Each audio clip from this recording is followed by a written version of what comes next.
हुकूमत के लिए नई मुश्किल, इमरान खान ने बड़ा ऐलान कर दिया। गुज़िश्ता रोज PTI चेयरमैन इमरान खान की ज़ेरे क़यादत जमान पार्क से रैली का आगाज हुआ, जो मुख्तलिफ शाहराहों से होता हुआ दाता दरबार पहुँच कर इख्तिताम पजीर हुआ। रैली में PTI के रहनुमाओं और कारकुनान की बड़ी तादाद ने शिरकत की। गढ़ी शाहो चौक पर रैली का भरपूर इस्तकबाल किया गया। कारकुनान की जानिब से क़यादत हक में खूब नारेबाजी भी की गई। साबिक वज़ीर आज़म इमरान खान ने रैली से खिताब के दौरान ऐलान किया कि इतवार को दिन 2 बजे मीनार पाकिस्तान पर जलसा करूंगा, हमें मिलकर जद्दोजहद करनी है।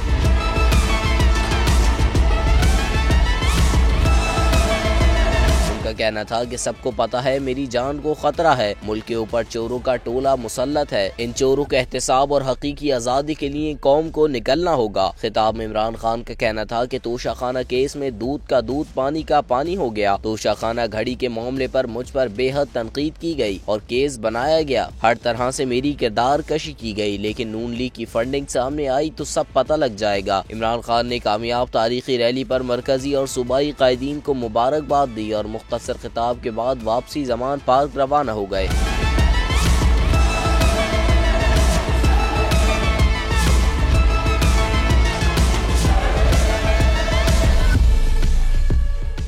को चेयरमैन बोल, शोएब शेख के खिलाफ मनगढ़ंत, झूठा और बेबुनियाद केस। हुकूमत इंतकामी कार्रवाइयों पर उतर आई। रिश्वत देने के झूठे इल्जाम के पीछे असल हकायक वो ले आया अवाम के सामने। सिंध हाई कोर्ट की जानिब से 10 मार्च को एग्जैक केस में बरियत का फैसला भी दे दिया गया, जो रिश्वत केस इल्जाम को झूठा और बेबुनियाद साबित करने के लिए काफी है। सवाल ये उठता है, न रिश्वत लेने वाला न देने वाला मौजूद, तो फिर ये मुकदमा क्या है? गुज़िश्ता 5 सालों में ना तो कोई गवाह पेश हुआ और ना ही कोई सबूत सामने आया, जबकि कोई इंक्वायरी अमल में नहीं लाई गई। जब मुल्ज़िमान से कोई तहकीकात नहीं की गई, कुछ साबित नहीं हुआ, तो फिर ये मुकदमा क्या है? इससे कबल केस की इंक्वायरी कमेटी के सामने खुद जज कादिर मेमन ने रिश्वत के इल्जाम की तरदीद की थी और कमेटी को तहरीरी तौर पर आगाह भी किया था। इस झूठे और बेबुनियाद केस की कानूनन कोई हैसियत नहीं। सिंध हाई कोर्ट इस मुकदमे में शोएब शेख को बरी कर चुकी है, तो फिर इस नाम नेहाद इल्जाम की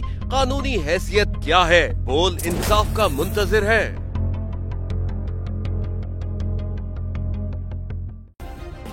सब्सक्राइब करें और बेल दबाएं ताकि कोई खबर रह न जाए।